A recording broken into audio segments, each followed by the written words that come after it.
All right, it's been a while, for me at least. This is the first of many lessons in the calculus topic of this course. And main focus of this lesson is looking at what a limit is. And so while I could read through these things here, let's just look at this. I have a sequence. The sequence is defined by whatever the term number is. It's 5 times the term number minus 1 divided by 2 times that term number plus 9. And so if I want to find term number 1,000 or term number 10,000, I just need to replace n with the appropriate term number. So term 1,000, if I just go 5 times 1,000 minus 1 divided by 2 times 1,000 plus 9, I get approximately 2.49. And if I find the 10,000th term, do the same thing. 5 times 10,000 minus 1 divided by 2 times 10,000 plus 9, and you get really close to 2.50, roughly, really close to 2.5. I'm writing these to 3 significant figures. So those are the 1,000 and 10,000th term. And the idea is, if you look at this expression right here, as n gets larger and larger, subtract 1 and add 9 in the numerator and the denominator get less and less significant. They make less and less difference to the overall value of this expression. And so when values of n get really, really large, in the end, it's really just the 5n divided by 2n that really matters. And you can see how when n gets really large, since the minus 1 to plus 9 become less and less significant, you can almost imagine those n's canceling out. And so you can see after a while, this approaches the number of 5/2, or 2.5. And so what we say is that if we want to find the limit of the sequence, that is almost the idea of what is the infinite term, which, remember, we've looked at sum of infinite series before, and infinity is not a number, you can't reach it. But the idea of approaching some, as if it goes on forever, we can say the limit as n approaches infinity of this sequence, an, we say that equals exactly 2.5, or 5/2. So until we actually, aside from the limit, everything is approximately 2.5. It gets close to 2.5. But we say the limit of the sequence as we approach infinity. And that's what this here. The limit as n approaches infinity of, in this case, term a, is exactly 2.5 or 5/2. So hence, I don't have the approximate symbol there. That's it. What I have over here to the right is the same idea, just with a function instead of a sequence. But it's essentially the same idea. So f1000 is the 1,000th term, I can also just substitute x with 1,000, which I did before. So again, it's the same idea, but now I'm imagining putting 1,000 into a function, and I get out approximately 2.49. If I replace x with 10,000, I get approximately 2.50, not exactly. And so if I say here, the way we read this, I want to find the limit of the function as x approaches infinity. So the limit of this function as x approaches infinity, same idea as before. We can say this equals 5/2, or 2.5. This also represents the equation of the horizontal asymptote. In general, if a function has a limit as x approaches infinity of some number, in this case 5/2, 2.5, and that's telling us the location of a horizontal asymptote. And so for this function, I know the equation of the horizontal asymptote must be y equals 5/2. It never actually reaches 5/2, but it gets infinitely close. And we've seen horizontal asymptotes before. In fact, to truly define what a horizontal asymptote is, we really need to understand limits. And a horizontal asymptote is related to where limits approach infinity or negative infinity.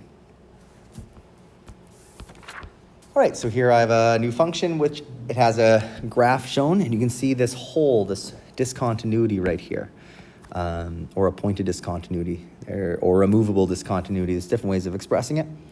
And this is the graph of x squared plus x minus 6 over x minus 2.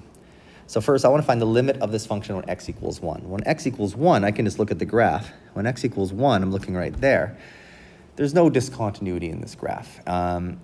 So I can just tell by looking at the graph what this answer must be. Because when we're trying to find the limit, in this case, when x approaches 1, that means the idea is, okay, as we approach 1 from the left or the right, what output are we getting closer and closer to? Well, I can see as we approach from the left and the right, we're just getting closer and closer to this value of 4.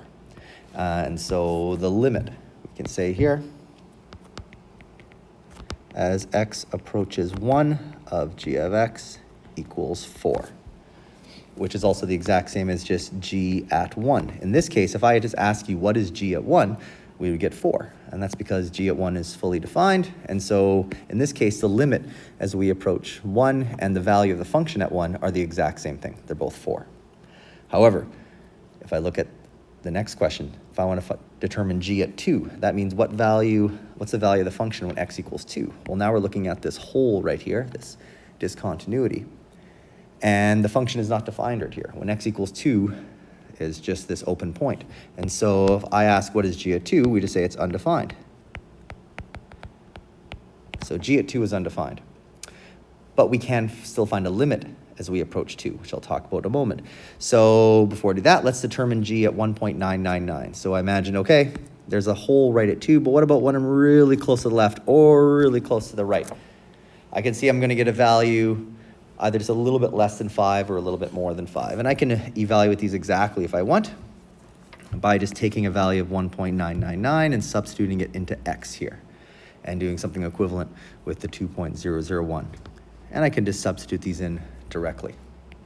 And if I do that for g at 1.999, I get exactly 4.999. And when I have g at 2.001, I get exactly 5.001. And if I add more 9s to here, if I find g at 1.99999, this will get closer and closer to 5, but never quite reach 5.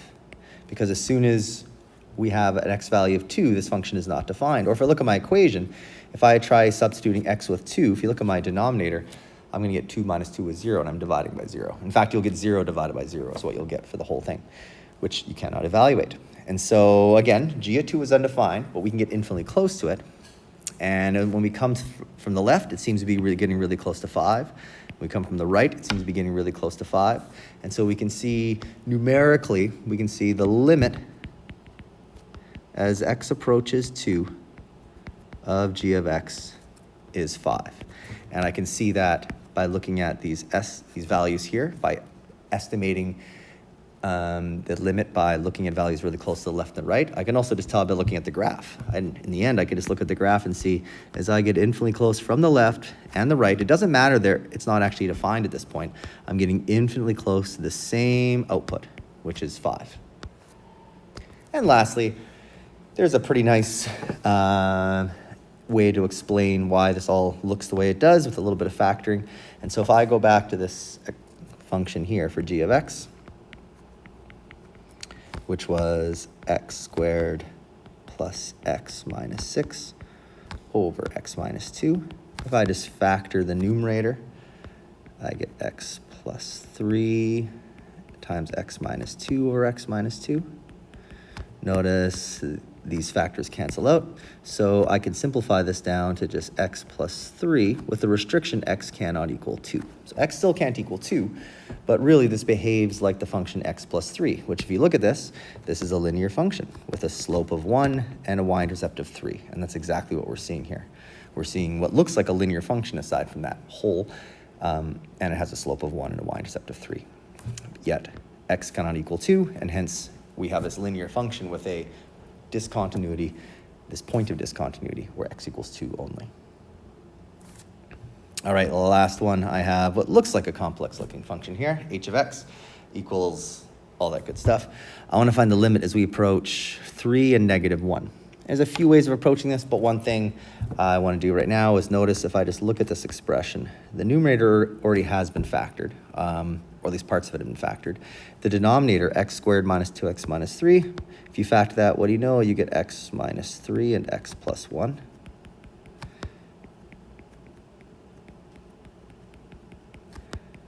And while I could factor x squared minus 4, it's a difference of squares. Let me write that down properly.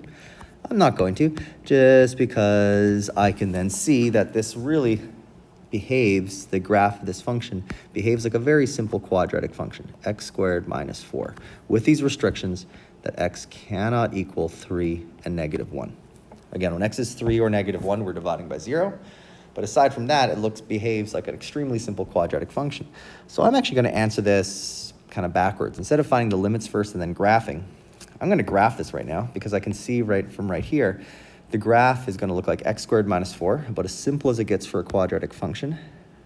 So vertex down there, next point, 1 over and 1 up, 2 over and 4 up, 3 over and 9 up, and it's symmetrical. And hopefully we don't need a GDC to graph such a simple quadratic function, especially for an HL student.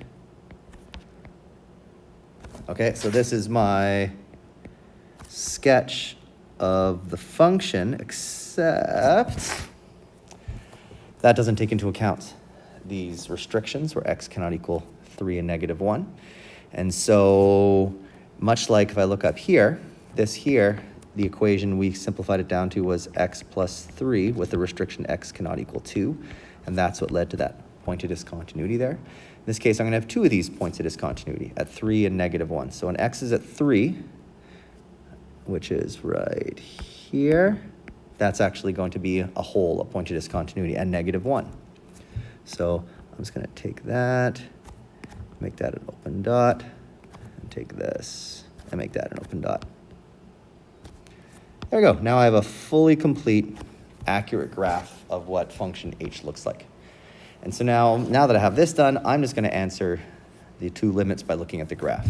If I want to find the limit as x approaches 3, that means although the function is not defined right there, I can see as I approach this point from the left or from the right, the output, the y value, is approaching the same point, which is at 5. And so the limit as x approaches 3 of h of x equals 5. And similarly, the limit as x approaches negative 1 of h of x, I'm looking at this point down here. As I approach from the left or the right, they come to the same y value, which is negative 3.